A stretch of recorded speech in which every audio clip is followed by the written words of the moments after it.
Assalamualaikum warahmatullahi wabarakatuh.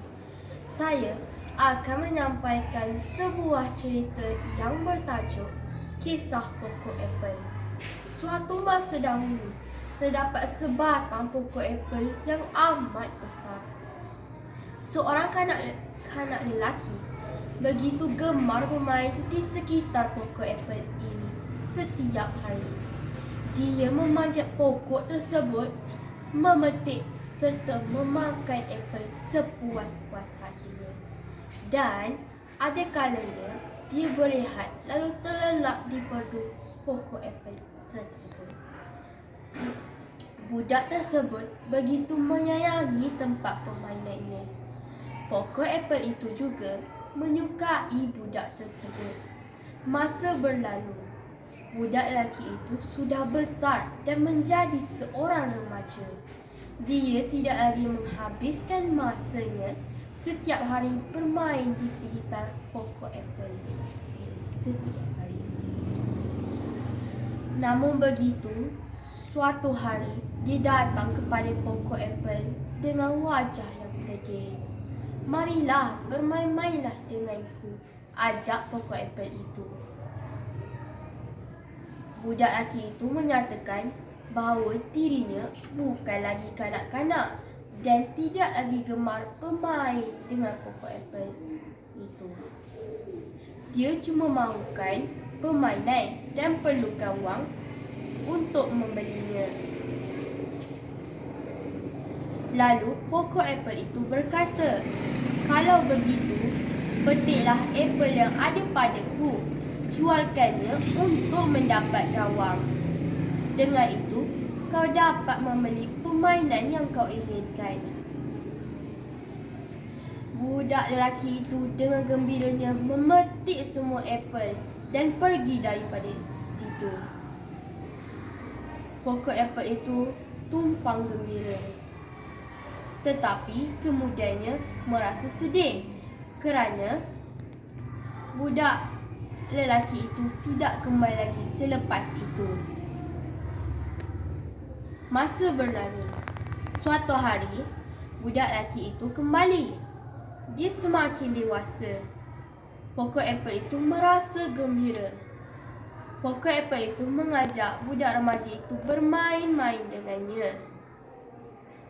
Budak remaja itu menyatakan dia tiada masa untuk bermain.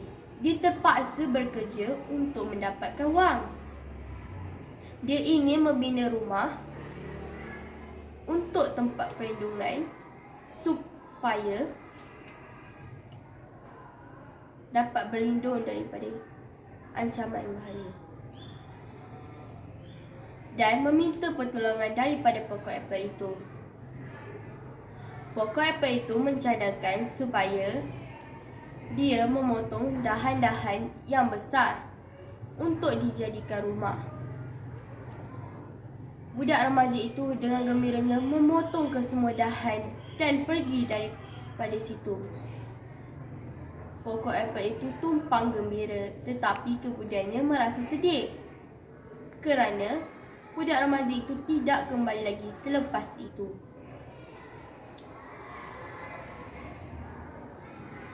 Suatu hari yang panas, seorang lelaki menuju ke arah pokok apel itu. Dia sebenarnya adalah budak lelaki yang pernah bermain di sekitar pokok apel itu. Dia telah matang dan dewasa. Pokok apel itu mengajak lelaki itu bermain dengannya.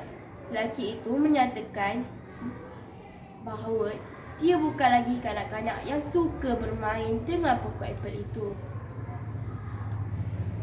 Dia sudah dewasa. Dia mempunyai cita-cita ingin berlayar, tetapi malangnya dia tidak mempunyai bot dan meminta pertolongan daripada pokok apel itu. Pokok apel itu menyatakan bahawa dia tidak mempunyai bot untuk diberikan kepada lelaki itu. Tetapi lelaki itu boleh memotong batang untuk dijadikan bot supaya lelaki itu dapat berlayar dengan gembiranya. Lelaki itu dengan gembiranya menebang batang pokok apel itu. Dia kemudiannya pergi dari situ. Namun begitu, seorang lelaki yang dimamah usia datang menuju ke arah pokok apel itu. Dia sebenarnya budak yang pernah bermain dengan pokok apel itu.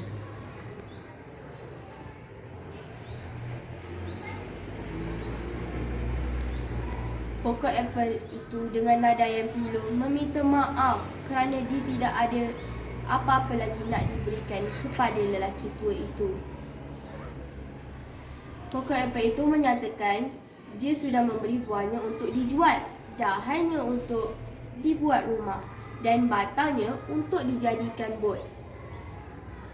Lelaki tua itu menjawab, dia tidak mahu lagi apel kerana dia tidak mempunyai gigi untuk memakannya. Dia tidak mahu dahan kerana dia sudah tua untuk memotongnya. Dan dia tidak mahu batang kerana dia sudah tua untuk berlayar. Dia cuma merasa penat dan ingin berehat.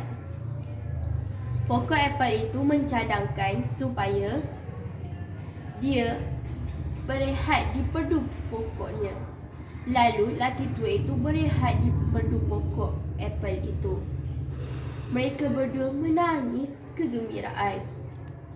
Moral yang kita dapat dalam cerita ini ialah sebenarnya pokok apel yang dimaksudkan itu ialah kedua ibu bapa kita. Bila kita masih muda, kita suka bermain dengan mereka.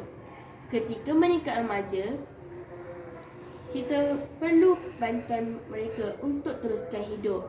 Kita tinggalkan mereka dan hanya kembali meminta pertolongan. Namun begitu, mereka tetap menolong kita dan melakukan apa sahaja asalkan kita bahagia dan gembira dalam kehidupan. Sekian, terima kasih.